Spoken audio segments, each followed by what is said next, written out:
ఒకసారి ఒక దైవజనుడు తన అనుభవంలో చెప్పిన మాట, ఆ దైవజనుడు ఎవరో తెలియదు కానీ వృద్ధాప్యం వచ్చి ఇక సేవ చేయటం సర్దుకుందాం అనుకున్నాడంట. ఈ ఒక్క చోట ప్రకటించి ఇంకా నేను బ్రేక్ అవుదాము, ఇంకా నా వల్ల కాదు, తిరగలేను, ఇప్పటికే చాలా చేశాను, దేవుని సన్నిధిలో అన్ని జ్ఞాపకార్థంగా ఉన్నాయిలే, ఇంక చాలులే, నేను ఇక సర్దుకుందాం అనుకున్నాడంట.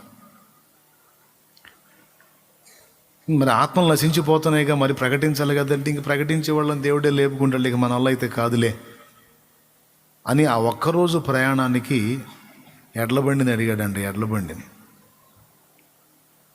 ఆ ఎడ్లబండి తోలే అతను అన్నాడట, అయ్యా నా ఎద్దుకు బాగలేదు, కొంచెం నీరసంగా ఉంది, ఈ రోజుకి నేను కట్టలేను అంటే, అయ్యా లేదు, నేను ఈ ఒక్కరోజు కూటం చాలా ముఖ్యం, నాకు వెళ్ళాలా, దయచేసి నాకు కొంచెం సహకరించు, ఆ బండి కట్టన్నాడు.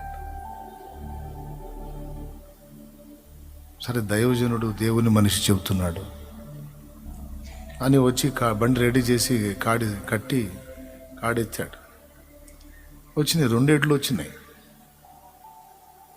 ఎడ్ల మీద కాడేసాడు, వెళ్ళినాయి ముందుకి.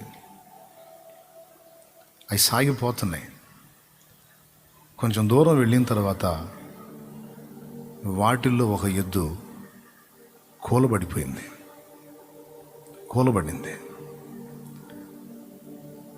పాపం ఆయన బండి దిగి చూశాడు, అట్లాగా పడి ప్రాణాలు వదిలింది, అది చచ్చిపోయింది. ఆ ఎడ్ల బండి తోలేటువంటి ఆ వ్యక్తి, అరే ఎద్దు చచ్చిపోయిందండి అని లేచి రాట్లా, దాన్ని మెడ పట్టుకొని దాని ముఖం మీద పడి ముద్దులు పెడతా ఏడుస్తున్నాడంట. ఎట్లా ఏడుస్తున్నాడంటే మనిషి చచ్చిపోతే ఏడిసేదానికంటే ఎక్కువ ఏడుస్తున్నాడంట. అతను గట్టిగా పట్టుకొని పెద్దగా ఏడుస్తున్నాడు. ఈయనకు ఆశ్చర్యం కలిగింది. ఏమయ్యా, ఎందుకు అంతసేపు ఏడుస్తున్నావు? ఎద్దు చస్తే అంత బాధపడాలా, ఇంకొక ఎద్దును కొనుక్కోవచ్చు కదా, నేను మనిషి చచ్చిపోయినట్టు ఏడుస్తున్నావు ఏంటి నువ్వు అని నేను అడిగితే, అప్పుడు అతను చెప్తున్నాడు, ఆ ఎద్దు యజమానుడు చెబుతున్నాడు, కన్నీళ్లతయ్యా, దీన్ని నేను చేతబట్టిన నాటి నుండి ఈ రోజు వరకు ఒక్కసారి కూడా నేను పని చెయ్యను అని మొరాయించలేదు.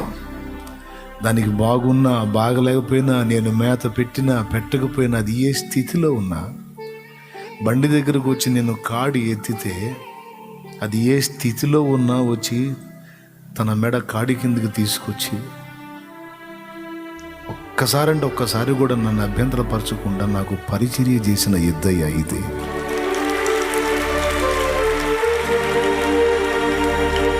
ఇప్పుడు నీ కళ్ళ కనపడలేదా? చచ్చిపోయే స్థితిలో ఉంది, దానికి బాగలేదు, చాలా నీరసించింది, అడుగు వేయలేని స్థితిలో ఉందయ్యా నా ఎద్దు. కానీ నువ్వు దేవుని మనిషి, నువ్వు అడుగుతున్నావు, కట్టకపోతే మర్యాద కాదని నేను వచ్చి ఏదన్నా సహకరించిద్దేమో పాపం అని నేను దాన్ని కాడిని సిద్ధపరిచి పిలిస్తే, ఆ స్థితిలో ఉండి కూడా వచ్చి నా కాడిని తిరస్కరించకుండా తన స్తుతి శ్వాస విడిచేంత వరకు నాకు సేవ చేసి ఈ సేవలోనే ప్రాణం వదిలింది నా ఎద్దు. ఇది మనిషి కంటే శ్రేష్టం కాదా? ఏ మనిషి ఇంత నమ్మకంగా ఉంటాడయా? ఏ మనిషి ఇంత నమ్మకంగా ఉంటాడని దాన్ని పట్టుకుని ఏడుస్తాడు. స్ట్రైక్ అయింది దైవజనుడికి. విడి తిరిగి ఏం ఏడుస్తున్నాడు, అయ్యో దేవా. కొంచెం శక్తి క్షీణత రాగానే ఇంకా నేను పనికిరాను, ఇంకా నా వల్ల కాదని సర్దుకోబోయాను. నా యజమానుడా, నీవు నన్ను అనగలవా ఈ మాట? అయ్యో, నేను ఈ యుద్ధంత నమ్మకంగా నేను ఉండలేకపోయాను నాయన, దీనిలాగా నేను చేయలేకపోయాను, నన్ను క్షమించవా అని ఆయన ఏడ్చాడు.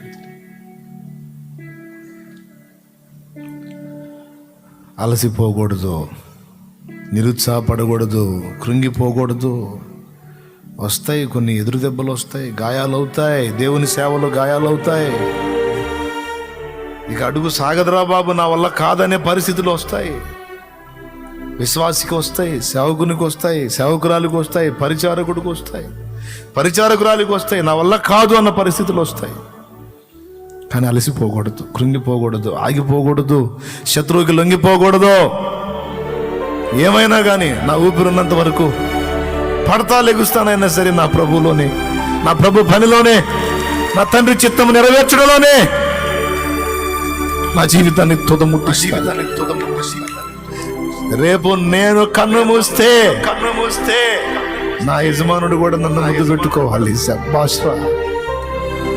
నా యజమానుడు కూడా నన్ను ముద్దాడాలి. శభాష్ తల్లి, నా కుమారి, నా కుమారుడు అనాలి, నన్ను ముద్దు పెట్టుకోవాలి. నా యేసయ్య, నా కోసం కష్టపడ్డావురా, నా చిత్తము నెరవేర్చడం కోసం నీ జీవితం అంతా పణంగా పెట్టేశావు. సమస్తమును కోల్పోవడానికి ఇష్టపడ్డా. నాకంటే ఎక్కువగా దేన్ని లక్ష్య పెట్టలేదు. నన్ను ఎంతో ప్రేమించావని. చూడండి ఎద్దు ఎలా వస్తుందో చూడండి.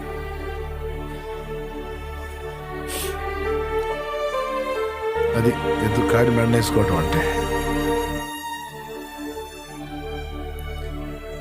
కాడెత్తి పిలిస్తే రా అంటే ఆంతను వచ్చేస్తుంది చూడు. యేసయ్య ఎన్నోసార్లు కాడెత్తి రమ్మన్నాడు. ఎంతమంది లోబడ్డారు ఆయన కాడి కిందకు వచ్చి. నోరు లేనా పశువుకి తెలుసు ఇంగితం, అయ్యో నా యజమానుడు పిలుస్తున్నా నేను లోబడాలని. మరి నీ యజమానుడు ఎన్నోసార్లు పిలిచాడు, నిన్ను సేవకు పిలిచాడు, ఎన్నిసార్లు లోబడ్డావు? నేనైతే కొన్నిసార్లు మురాయించాను అనిపిస్తుంది నాకు. దేవా, నేను కొన్నిసార్లు నీకు అడ్డుగా వచ్చానేమోనైనా నీకు కాడికి లోబడలేదేమో అనిపిస్తుంది నాకు కొన్నిసార్లు. నేను దాని గురించి ఏడుస్తున్నాను. నేను దేవా, తృప్తిపరచలేకపోయానేమో యజమానుడు నిన్ను. ఒకవేళ నా ప్లేస్ ఇంకొకళ్ళకి ఇస్తే ఇంకా బాగా చేద్దురేమో, నేను నీకు అంత తృప్తి కలిగించలేకపోయినానేమో యజమానుడా. ఇతరుల కంటే నమ్మకంగా ఉండలేకపోయినానేమో నాయన అని కొన్నిసార్లు నేను ఏడ్చుకుంటా. ప్రియులారా, అలసిపోకూడదు. వస్తుంది అలసట, కృంగుబాటు వస్తుంది, జీవితం ఇక చేదనిపిస్తుంది. దేవా, ఇక నన్ను తీసుకోవాలనిపిస్తుంది. నా జీవితం ఇక ఇంతే చాలు, ఇక నేను బతకను, నాకు ఇష్టం లేదు, నా ప్రాణం తీసుకో అని దేవుణ్ణి వేడుకోవాలనిపిస్తుంది. అడగకూడదు, అడగకూడదు. పర్వాలేదు తండ్రి యజమానుడా, నీ చిత్తమే. తట్టుకునే శక్తిని మన అడుగు ఇస్తాడు, తట్టుకునే బలము నీ మన అడుగు ఇస్తాడు. సాగిపోవాలి ముందుకే.